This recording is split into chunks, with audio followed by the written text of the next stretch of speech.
Bonjour, c'est Ursule encore. On est le 8 juin 2021. Alors, je viens sur la trompette une seconde fois aujourd'hui et je viens proclamer le retour de notre Seigneur Jésus-Christ. Amen. Soyez bénis. Alors, je viens apporter un message d'encouragement que le Seigneur m'a donné aujourd'hui. Amen. Alors, autour de 5 heures du matin, il m'a donné Ésaïe 56. Il m'a dit d'apporter ce message d'encouragement-là à tous ceux-là qui ont l'habitude d'écouter, amen, euh, ma chaîne. Alors, je vais lire Ésaïe 56 dans la Taube. Amen. Alors, le temple, maison de prière pour tous les peuples. Ainsi parle le Seigneur. Gardez le droit et pratiquez la justice, car mon salut est sur le point d'arriver et ma justice de se dévoiler. Heureux l'homme qui fait cela, le fils d'Adam qui s'y tient, gardant le sabbat sans le déshonorer, gardant sa main de faire aucun mal. Qu'il n'aille pas dire, le fils de l'étranger qui s'est attaché au Seigneur, qu'il n'aille pas dire, le Seigneur va certainement me séparer de son peuple, et que l'unique n'aille pas dire, voici ce que je suis, un arbre sec, car ainsi parle le Seigneur, aux uniques qui gardent mes sabbats, qui choisissent de faire ce qui me plaît, et qui se tiennent dans mon alliance, à ceux-là, je réserverai dans ma maison, dans mes murs, une stèle porteuse de nom. Ce sera mieux que des fils et des filles. J'y mettrai un nom perpétuel qui ne sera jamais retranché. Les fils de l'étranger qui s'attachent au Seigneur, pour assurer ses offices, pour aimer le nom du Seigneur, pour être à lui comme serviteur, tous ceux qui gardent le sabbat sans le déshonorer et qui se tiennent dans mon alliance, je les ferai venir à ma sainte montagne. Je les ferai jubiler dans la maison où l'on me prie. Leurs holocaustes et leurs sacrifices seront en faveur sur mon autel, car ma maison sera appelée maison de prière pour tous les peuples. Oracle du Seigneur Dieu, qui rassemble les expulsés d'Israël, en plus de ceux déjà rassemblés autour de lui, j'en rassemblerai encore. Vous tous, animaux des champs, venez pour vous repaître. Vous tous, animaux des bois, ce sont des aveugles qui font le guet. Tous, autant qu'ils sont, ils ne savent rien. Ils sont des chiens muets. Ils ne parviennent pas à aboyer, rêvassant allongés, aimant à somnoler, mais ils sont aussi des chiens au gosier vorace. Ils ne savent pas dire assez, et ce sont eux les bergers. Waouh! Ils ne savent rien discerner. Chacun d'eux se tourne vers son propre chemin, chacun vers sa rapine.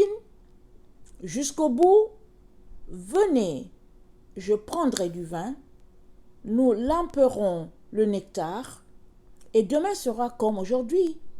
Le surplus est en abondance. Amen. Alors, ce texte est divisé en deux. Amen. Il y a une première partie, le 1 jusqu'à 8, où le Seigneur est en train d'encourager ses enfants, ceux-là qui observent le sabbat, qui le pratiquent. Amen. Dieu les encourage de continuer encore. Parce qu'il dit que sa justice va se manifester bientôt. Alors on peut le prendre comme, ok, notre Dieu l'a dit dans le livre d'Ésaïe, merci Seigneur, c'est dit depuis. Mais Le Seigneur est en train de te donner un message ici, là, clair pour aujourd'hui. Il est en train de t'encourager, là, en train de te dire que accroche-toi encore. Obéissant à la voix de l'Éternel, accroche-toi encore, parce que c'est pour très très bientôt son salut, sa justice, pour toi qui marches dans ses voies, pour toi qui l'honore le jour du sabbat. Alors il dit, il réussit à faire la différence entre deux groupes ici. Ici, pendant qu'on est en train de lire, on sait que les eunuques, très souvent dans les temps anciens, quand tu servais dans la cour, surtout que le roi avait plusieurs femmes, alors les hommes qui servaient là-bas, on avait besoin d'eux, et on les rendait eunuques. Comme ça, le roi était plus sécuritaire comme ça. Il savait que personne n'allait aller toucher à sa femme, à ses différentes femmes. Alors il était tranquille. Mais c'est les gens, une fois qu'on te rend eunuque, hein, tu ne peux plus avoir d'enfants. C'est fini pour toi, c'est un style de stérilité. C'est fini la descendance. Et Dieu dit à ce groupe-là, il dit, c'est pas grave. Si vous continuez d'observer mes sabbats, quand bien même vous êtes des étrangers, et puis effectivement aussi dans la cour du roi avant, c'était des esclaves qu'on achetait. Alors quand on les achetait d'ailleurs, on venait, on les castrait, et puis ils servaient dans la cour du roi. Alors Dieu leur dit, vous avez une part aussi. Si vous observez le sabbat comme le peuple du pays, si vous venez vous asseoir pour honorer le Dieu, parce que dans les temps anciens, amen, les étrangers n'avaient pas le droit d'entrer dans le temple de Dieu parce qu'ils étaient souillés. C'était juste la relation entre les descendants d'Abraham et puis Dieu. C'était cette relation privilégiée là qu'il y avait.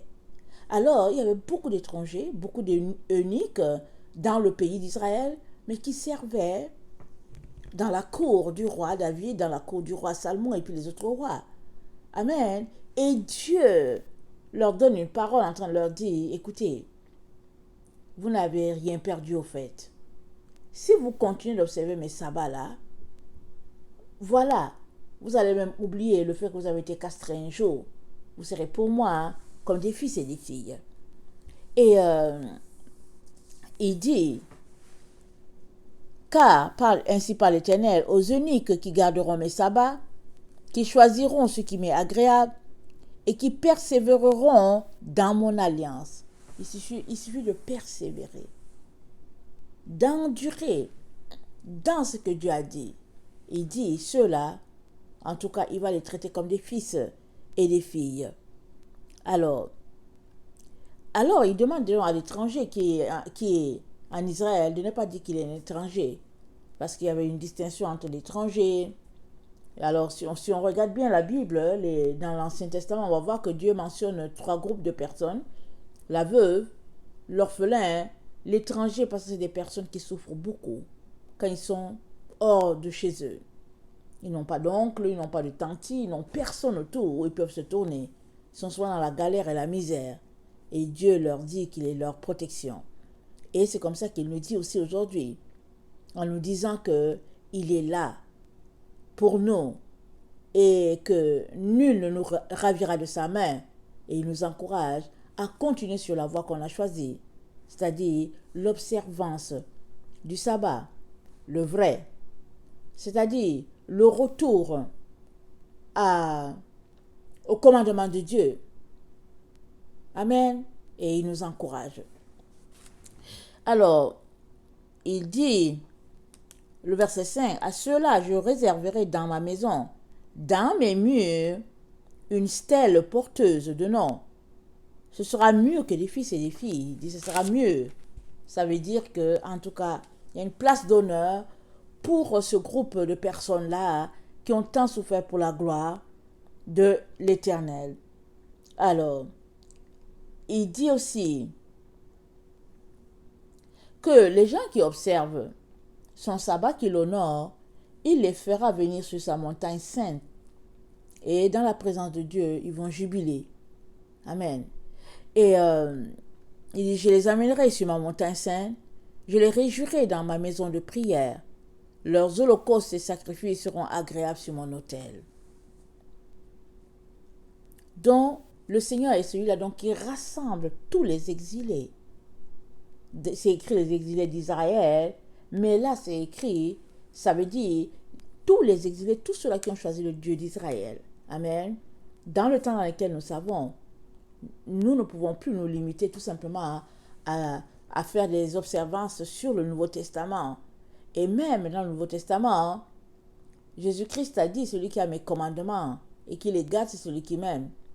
Si on est conséquent envers soi-même, on va s'arrêter, on va dire, mais les commandements de Jésus, c'est lesquels?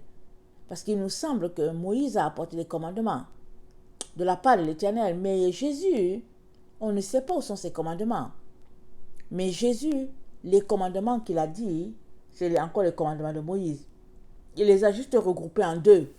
Mais c'est les mêmes commandements de Moïse, là. Amen. Alors, donc voilà une première partie où notre Seigneur promet bénédiction à un groupe, le groupe de ceux-là qui lui obéissent. Par contre, ceux-là qui ne lui obéissent pas, amen, ça c'est dans la deuxième partie, à partir du verset 9.